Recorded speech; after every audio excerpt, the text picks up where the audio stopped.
Hi friends, this video shows how to fix all Wi-Fi related issues.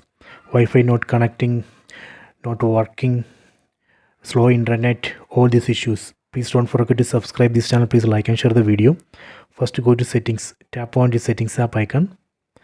Go down, go to general management, tap here. Go down, go to reset, tap here. Go down.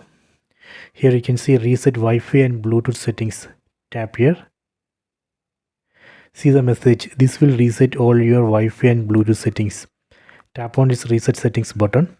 See, Wi-Fi and Bluetooth settings reset.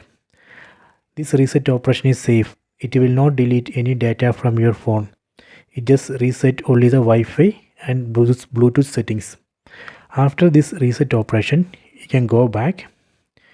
Then connect to a Wi-Fi router or mobile hotspot, then check Wi-Fi connection. That should work.